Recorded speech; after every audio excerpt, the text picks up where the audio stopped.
வீடியோவில் நம்ம என்ன பார்க்க போறோம்னா, மகர ராசிக்காரர்களுக்கு 2026 மார்ச் மாதம் எத்தகைய ஒரு மாதமாக பலாபலன்கள் நிறைந்த ஒரு மாதமாக இருக்க போகுதுன்னு பார்க்க போறோம். எதையும் மிகைப்படுத்தாமல் உள்ளதுவாறு பார்க்க போறோம். சயின்டிஃபிக் வேதிக் அஸ்ட்ராலஜி முறையில் அறிவியல் சார்ந்த இந்திய வேத ஜோதிட அடிப்படையில் பார்க்க போறோம். எப்படி கிரகங்கள் எதுமாற அமைப்புகளை வரும்பொழுது எதுமாற கர்மாவை நமக்கு காமிக்குது, எதுமாற திசையில் நம்மளுடைய வாழ்க்கை சம்பவங்கள் வரப்போகிறது, எது மாதிரி அமையுது, எது மாதிரி திசையில் நம்ம வாழ்க்கை திரும்ப போகிறது, நமக்கு என்ன பிராப்தம், எது பிராப்தம் இல்லை, எது நடக்கக்கூடிய அமைப்பாக இருக்குது, சாதகமாக இருக்கா சாதகமற்றதாக இருக்காங்கிறதெல்லாம் ஓரளவுக்கு பொதுவான இந்த ஆண்டு கிரகம் மாத கிரகத்தை வைத்து தெரியும் பொழுது அதுக்கு தகுந்த மாதிரி வாழ்க்கையில் நம்ம திட்டமிட்டு வாழ்க்கையில் இருக்கக்கூடிய சேலஞ்சஸ் சங்கடத்திலேருந்து நம்ம மீண்டு வர முடியும் அப்படிங்கிறத நம்ம தெரிஞ்சுக்கிறோம். வாங்க இந்த வீடியோக்குள்ளே போவோம். இப்போ பாருங்கள், மகர ராசிக்காரர்களுக்கு 2026 மார்ச் மாதம் அருமையான ஒரு பலன்கள் கொடுக்குதான்னு பார்த்தீங்கன்னா ஒரு 50-50 ஒரு அமைப்பு இருக்குது. ஏன்னா குரு பாருங்கள் 6ஆம் இடத்துலேருந்து 12ஆம் இடம் என்று சொல்லப்படுகிற விரயஸ்தானம், ட்ராவலிங் ஸ்தானம், ஊர் டூர் போகிறது எல்லாமே ஒரு டிரான்சிஷனரியாக இருக்கக்கூடிய ஒரு அமைப்பை கொடுக்கக்கூடிய அந்த குருவின் பார்வை 12ஆம் வீட்டை பார்க்குறார். சனி 3ஆம் இடத்துல இருக்கிறார், ராகு 2ஆம் இடத்துல, கேது 8ஆம் இடத்துல இருக்கிறார். பட் இதில் என்னன்னா மாத கிரகமாகிய செவ்வாய் ராகுவோட சேர்கிறார், சூரியன் ராகுவோட சேர்கிறார், புதனும் பார்த்தீங்கன்னா ராகுவோட கொஞ்சம் தள்ளி இருந்தாலும் புதனும் 2ஆம் இடத்தில் இருக்கிறார். ஸோ புதன், சூரியன், ராகு, செவ்வாய் இந்த 4 கிரகங்கள் 2ஆம் இடம் என்று சொல்லப்படுகிற தன குடும்ப வாக்குஸ்தானத்தில் இருந்து குருவின் பார்வை பெறுகிறார். ஸோ என்னதான் ஒரு மாதிரியான ஒரு காம்பினேஷனாக இருந்து குடும்பத்தையும் பணத்தையும் பேச்சையும் சில பிரச்சனைகள் கொடுக்கக்கூடிய அமைப்புகள் இருந்தாலும் குருவின் பார்வை அந்த பிரச்சனையை குறைக்கக்கூடிய அமைப்பு இருக்கே ஒழிய பிரச்சனைகளே இல்லை என்று சொல்ல முடியவில்லை. ஏன்னா குருவும் பார்த்தீங்கன்னா 6-12 காம்பினேஷன் இருக்கிறார். இன்னுமே என்னதான் மகர ராசிக்காரருக்கு 7 நாட் சனி முடிஞ்சாலும் ராகு 2ஆம் இடத்துல இருக்கிறது நம்ம புரிஞ்சுக்கணும். ஸோ எப்பவுமே ராகுக்கு எது 2-8ங்கிறப்போ நம்மளுடைய ஃபினான்ஸு, குடுக்கல் வாங்கல், பேச்சு, குடும்ப விஷயங்கள் இது எல்லாத்துலேயுமே கொஞ்சம் கேர்ஃபுல்லாக இருக்க வேண்டிய அமைப்புகள் தேவைப்படுகிறது. ஸோ மகர ராசிக்காரர்களுக்கு பார்த்தீங்கன்னா மாதத்தின் முதல் 2 வாரம் இப்படி இது மாதிரி ஒரு ட்ரெண்டில் இருந்து மாதம் முடிய பார்த்தீங்கன்னா சுக்கிரன் பார்த்தீங்கன்னா 3ஆம் இடத்துல உச்சம் பெற்றிருக்கக்கூடிய சுக்கிரன் 4க்கு வரார். ஸோ உச்சம் எப்போ நமக்கு ராஜயோகாதிபதி உச்சம் பெறுகிறாரோ இது எல்லாத்தையும் சமாளிக்கிற அளவுக்கு கண்டிப்பாக நமக்கு வாழ்வாதாரம் இருக்கும், நமக்கு வியாபாரம் இருக்கும், நமக்கு பண வழக்கு கொடுக்கல் வாங்கல் இருக்கும், பணம் போக்குவரத்து இருக்குங்கிறது நம்ம தெரிஞ்சுக்கிறோம். அதே சமயத்தில் மாணவர்கள், படிக்கிறவங்க, வேலையை தேடிட்டு இருக்கிறவங்க, சிறுவயதினர், சீனியர் சிட்டிசன்ஸ் எல்லாத்துக்குமே ஓரளவுக்கு உச்ச சுக்கிரன் எந்த ஒரு சனியால் பாதிக்கப்பட்டாலும் பெரிய பாதிப்பாகாமல் குருவின் வீட்டில் உச்சம் பெற்றிருக்கிறது தப்பில்லை.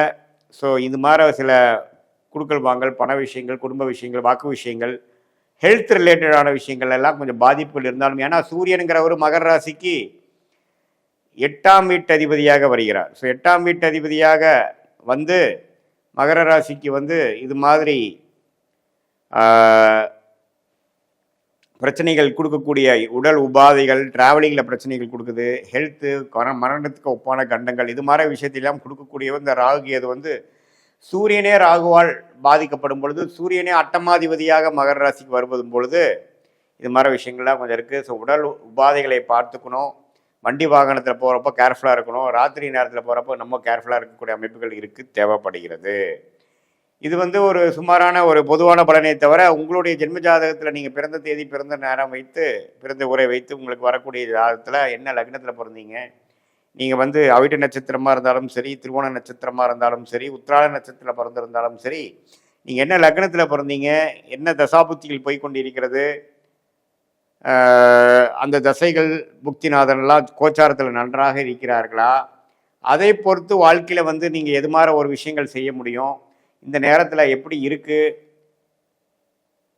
உண்மையான தசாபுக்திகள் வைத்து இன்னுமே துல்லியமான பலன்கள் எடுக்கலாம். இப்போ நம்ம பேசின கோச்சாரம் அதுக்கு சப்போர்ட்டிவாக தான் இருக்கும். நல்ல அருமையான தசைகள் நடக்கும் பொழுது கோச்சார அமைப்புகள் கொஞ்சம் இன்னும் தூக்கலாகவும், ஒரு சுமாரான தசாபுக்திகள் நடக்கும் பொழுது நம்ம பேசின இந்த மாத கிரகம், ஆண்டு கிரகத்தின் அமைப்பை பொறுத்து இன்னுமே துல்லியமான பலன்கள் எடுக்கலாம். இன்னுமே அந்த சுமாரான பலன்கள் தசாபுக்தி நடக்கும் பொழுது பலன்கள் சுமாராகவும் உங்களுக்கு கிடைக்கக்கூடிய அமைப்பு இருக்கும் அப்படிங்கிறத நீங்கள் தெரிஞ்சுக்கணும். இது ஒரு பொதுவான பலன்.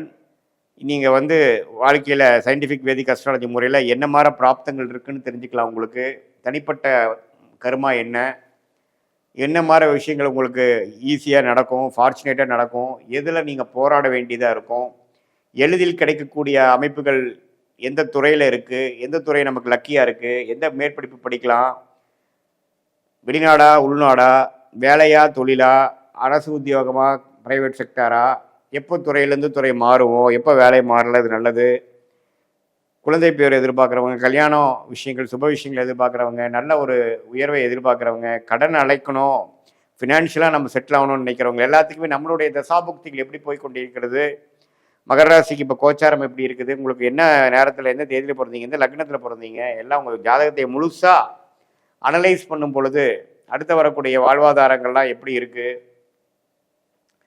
எந்த மாதிரி துறையில் நம்ம போக போகிறோம், எந்த மாதிரி டைரக்ஷனில் நம்ம வாழ்க்கை திரும்பும்போது எந்த சாய்ஸ் நம்ம எடுக்கலாம், எந்த சாய்ஸ் நம்ம எடுக்க வேண்டாம் அப்படிங்கிறதெல்லாம் தெரிந்து தேவையற்ற சமய விரயங்களை தவிர்த்து, தேவையற்ற பொருள் விரயங்களை தவிர்த்து, தக்க முடிவுகளை தக்க நேரத்தில் செய்து, தக்க நேரத்தில் எடுத்து, அதுக்கு தகுந்த மாதிரி நடவடிக்கைகளை செய்யும் பொழுது வாழ்க்கையில் ஒரு நல்ல ஒரு நம்மளுடைய பொட்டன்ஷியல் என்ன, நம்மளோட தகுதி என்னவோ அதுக்கு தகுந்த மாதிரி வாழ்க்கையில முன்னேறி மேலும் மேலும் வாழ்க்கையில் எந்த விதத்துலேயும் நம்ம ஒரு கிளாரிட்டி இல்லாமல் செயல்படாமல் கிளாரிட்டியோடு செயல்பட்டு அதில் இருக்கக்கூடிய ரிஸ்க் என்ன, எந்த நேரத்தில் அது முடியும், எந்த நேரத்து வரைக்கும் நம்ம பொறுமையாக இருக்கணும், வீரத்தை காட்டிலும் வேகமே நம்ம முக்கியம் என்கிறதை உணர்ந்து நம்மளுடைய கர்மாவை அறிந்து அதுக்கு தகுந்த மாதிரி நீங்கள் வாழ்க்கையில் காய்களை நகர்த்தீங்க என்றால் சயின்டிஃபிக் வேதிக் அஸ்ட்ராலஜி நமக்கு துணையாக இருந்து நம்மளுடைய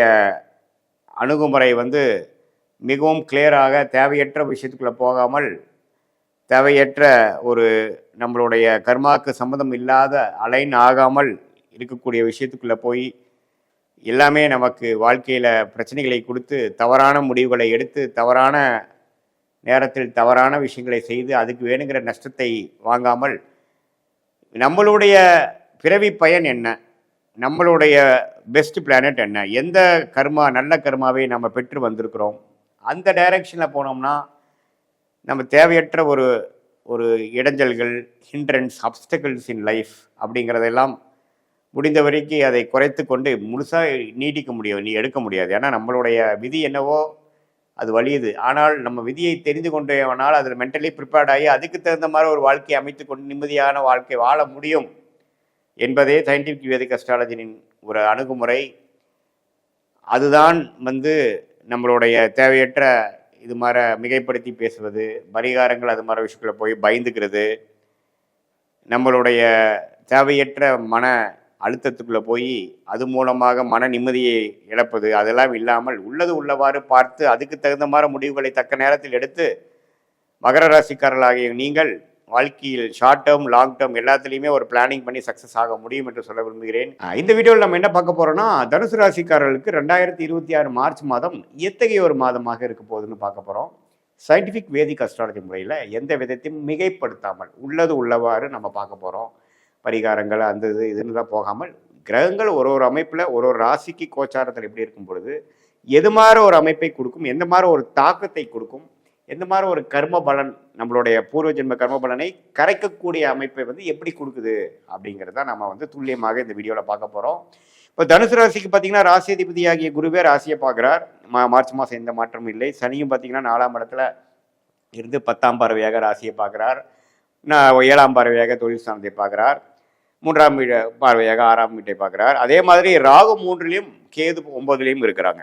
ஸோ இது மாதிரி ஒரு ஆண்டு கிரகத்தின் அமைப்புகள் எந்த மாற்றமும் இல்லை. மாத கிரகத்தின் மாற்றங்கள் பார்த்தீங்கன்னா எப்படி இருக்குன்னா, மாதம் ஸ்டார்டிங்கிலிருந்து 3ஆம் இடம் என்று சொல்லப்படுகிற ஸ்தானத்தில் செவ்வாய், ராகு, சூரியன், புதன் இந்த 4 கிரகமும் சேர்ந்து 3லிருந்து குருவின் பார்வை பெறுகிறார். இதில் பார்த்தீங்கன்னா அந்த சூரியனுங்கிறவர் யார், 9ஆம் வீட்டு அதிபதி. சூரியனுங்கிற பித்ருக்காரனாகவும் வருகிறார், 9ஆம் வீட்டு அதிபதியாகவும் ராகுவோட சேரும் பொழுது இந்த அப்பா விஷயங்கள், தகப்பனார் விஷயத்தில் கொஞ்சம் நம்ம கேர்ஃபுல்லாக இருக்கக்கூடிய அமைப்புகள் தேவைப்படுகிறது. அது நம்ம கண்டிப்பாக கருத்தில் கொள்ளணும். இப்போ பாருங்கள்,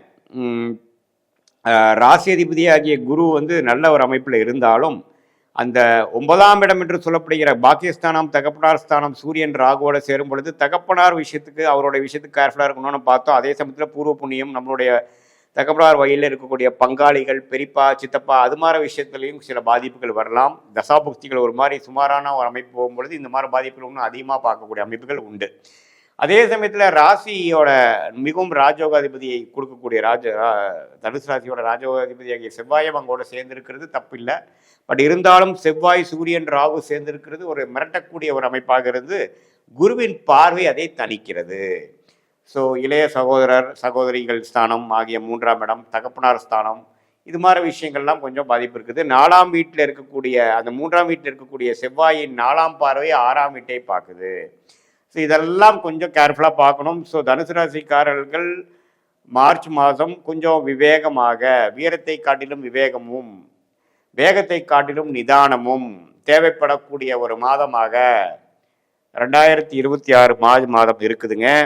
அதே சமயத்தில் சனி 4ஆம் இடத்துல அஷ்டாத்திர சனியாக 10ஆம் பார்வையாக ராசியை பார்த்து இன்னும் சில டயத்தில் டென்ஷன், அதிகமான வேலை பளு, ஹார்ட் ஏர்ன் மணி, மனசோர்வு, அதிகமான ஒரு எண்ண ஓட்டங்கள் கொடுக்கக்கூடிய அமைப்பும் கொடுக்குதுங்க. ஸோ அதனால் கண்டிப்பாக இந்த மார்ச் மாதம் பார்த்தீங்கன்னா 3ல் இது மாதிரி பாவகங்கள் இருக்கிறதுனால முயற்சிகள் அதிகமாக செய்யாமல் இருக்கிறத மெயின்டைன் பண்ணிட்டு போகக்கூடிய அமைப்புகளுக்குள்ளே நீங்கள் போகக்கூடிய அமைப்பு தேவைப்படுகிறது. ரொம்ப அவசரப்படாமல், ஃப்ரஸ்ட்ரேட் ஆகாமல், என்ன நம்ம செய்யக்கூடிய அமைப்புகள் எப்படி ஆகிட்டு இருக்கு, திடீர்னு நம்ம பெற்றோர்களுக்கு பிரச்சனைகள் வருது, இது மாதிரி எதிர்பாராத சில பிரச்சனைகளாக வருதேங்கிறதுனால மனம் துவண்டு போகாமல் ஒன்னொன்னையும் பொறுமையாக டீல் பண்ணக்கூடிய அணுகக்கூடிய ஒரு மாதமாக மார்ச் 2026 கண்டிப்பாக வருகிறதுங்கிறது நாம் தெரிஞ்சுக்கணும். அதே சமயத்தில் ராசிநாதன் ராசியை பார்ப்பதனால எல்லாத்தையும் சமாளிக்கக்கூடிய தைரியமும் மனப்பக்குவமும் உங்களுக்கு வந்துடும் அப்படிங்கிறதையும் நீங்கள் தெரிந்து கொள்ளலாம். அது மூலமாக கொஞ்சம் எல்லாத்துலேயுமே நீங்கள் கொஞ்சம் நிதானமாகவும் தன்மையாகவும் இருந்து சிக்கல்களிலிருந்து வெளியில் வரக்கூடிய அமைப்பாகவும் நீங்கள் மார்ச் மாதம் எடுத்துக்கொள்ள வேண்டும். இது ஒரு பொதுவான பலனே தவிர, அதே சமயத்தில் உங்களுடைய தசாபுக்திகளை நீங்கள் எந்த லக்னத்தில் பிறந்தீங்க, எந்த பிறந்த தேதி, பிறந்த நேரம், பிறந்த ஊரை பொறுத்து எந்த லக்னத்தில் பிறந்தீங்க, நீங்கள் என்னதான் பூராட நட்சத்திரம், மூல நட்சத்திரம், உத்திராட நட்சத்திரம், எந்த நட்சத்திரத்தில் பிறந்திருந்தாலும் நீங்கள் என்ன லக்னத்தில் பிறந்தீங்க, அந்த லக்னாதிபதி எப்படி இருக்கிறாருங்கிறதை பொறுத்து, அதே மாதிரி என்ன தசைகள் போய்கொண்டிருக்கிறது, தசநாதன் எப்படி இருக்கிறார், புக்திநாதன் எப்படி இருக்கிறார், இந்த கோச்சார சொன்னதெல்லாம் சேர்த்து வச்சு இந்த பொது பலனையும் இந்த தசாபுக்திகளிலிருந்து வரக்கூடிய தசா புக்தி அந்தரம் சூக்ஷ்மம் வரை பிரித்து கொண்டு அதை வச்சு சேர்த்து வைத்து பார்க்கும் பொழுது துல்லியமான பலன்களை நாம் சயின்டிஃபிக் வேதிக் அஸ்ட்ராலஜி முறையில் நம்ம எடுத்து அது மூலமாக நமக்கு தேவையான கிளாரிட்டி, அந்த கிளாரிட்டி மூலமாக தேவையான உத்வேகம் பெற்று சரியான நேரத்தில் சரியான விஷயங்களை செய்து வாழ்க்கையில் வெற்றி பெற முடியும். எதிர்நீச்சல் போடாமல் தேவையற்ற நேரத்தில் தேவையற்ற விஷயங்களை செய்து பண விரயங்கள், பொருள் விரயங்கள் அதெல்லாம் செய்யாமல் நம்மளுடைய பிராப்தம் என்ன, நம்மளுடைய கர்மா என்ன அப்படிங்கிறதை தெரிந்து அதுக்கு தகுந்த மாதிரி திட்டங்களை தீட்டி அதுக்கு தகுந்த மாதிரி துறைகளை தேர்ந்தெடுத்து அதுக்கு தகுந்த மாதிரி வாழ்க்கை அமைப்புகளை நீங்கள் செய்து கொண்டே ஆனால் வாழ்க்கையில் எளிதில் நாம் வெற்றி பெற முடியும். இந்த சயின்டிஃபிக் வேதிக் அஸ்ட்ராலஜி முறையில் ஒன் ஆஃப் த பெரிய ஒரு டேக்அவே, ஒரு பெனிஃபிட் பார்த்திங்கன்னா, தேவையற்ற மாதிரி ஒரு மிகைப்படுத்தி பயந்துக்கிறது, பயந்தவனுக்கு இருண்டதெல்லாம் பேய்ங்கிற மாதிரி பயப்படாமல் உள்ளது உள்ளவாறு புரிந்து கொண்டு நம்ம ரியாலிட்டி என்னங்கிறது தெரிந்து கொண்டு நம்மளுடைய ஷார்ட் டேர்ம் என்ன, அடுத்து வரக்கூடிய 2 மாதம் 3 மாதம் காலங்கள் எது மாதிரி விஷயங்கள் காட்டுகிறது, what is the long term, அடுத்து வரக்கூடிய 6 மாதம் 1 இயர் 2 இயர்ஸ் அப்படிங்கிறதுலாம் எந்த மாதிரி ஒரு பேட்டர்னில் நம்ம லைஃப் போகுது, எந்த நேரத்தில் மாறலாம், எந்த நேரத்தில் உத்தியோக மாற்றங்கள் நல்லது, எந்த நேரத்தில் கல்யாணம் செய்யக்கூடிய அமைப்புகள் இருக்குது, எந்த நேரத்தில் குழந்தை பேர் வரக்கூடிய அமைப்புகள் இருக்குது, எப்போ சுப விஷய தடைகள் நீங்கும், கடன் எப்போ அடையும், எப்போ ஒரு இடம் வீடு வாங்குவோம், எப்போ வாழ்க்கையில் ஓரளவுக்கு மீண்டு வருவோம், வாழ்க்கையில் செட்டில் ஆகும் அப்படிங்கிற மாதிரி நம்ம மனசுக்குள்ளே இருக்கக்கூடிய உண்மையான தேவையான ஆழமான கேள்விகளுக்கு நம்மளோட இந்திய வேத ஜோதிடம் என்ன மாதிரி ஒரு விஷயத்தை நம்ம கொடுக்குது அப்படிங்கிறத நம்ம ஒரு கூகுள் மேப் போல்டரை எடுத்து, நீங்கள் தான் உங்கள் வாழ்க்கையை வாழ போகிறீங்க, அதை யாரும் ஒன்றும் பண்ண முடியாது. ஆனால் அதே மாதிரி எது மாதிரி விஷயங்கள் எந்த நேரத்தில் செய்யலாம்ங்கிறதை ஒரு கூகுள் மேப் போல் நம்ம எடுத்து நம்ம செய்வேயானால் அருமையான ஒரு அமைப்பு.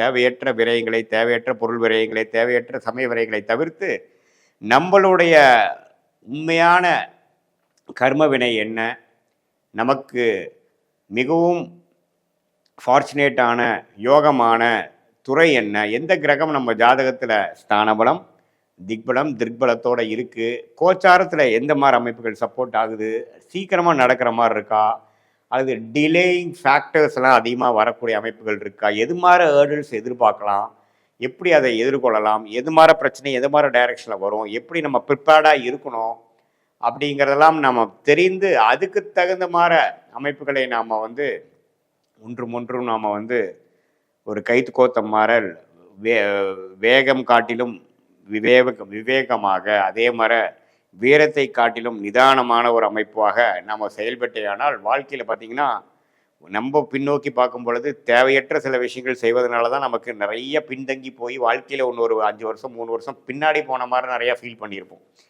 அது மாதிரி விஷயங்கள்லாம் உனிமேலாவது நடக்காமல் இருப்பதற்கு என்ன வழி அப்படிங்கிறத இந்திய வேத ஜோதிடம் அடிப்படையான அறிவியல் சார்ந்த சாஸ்திரமான சயின்டிஃபிக் வேதிக் அஸ்ட்ராலஜி முறையில் நம்ம பார்த்து அது மூலம் தெளிவு பெற்று அது மூலமாக வாழ்க்கையில் கரெக்டான ஒரு அமைப்புகளுக்குள்ளே போய் திட்டமிட்டு செயல்பட்டு எளிதில் வாழ்க்கையில் வெற்றி பெற முடியும் என்று சொல்ல விரும்புகிறேன்.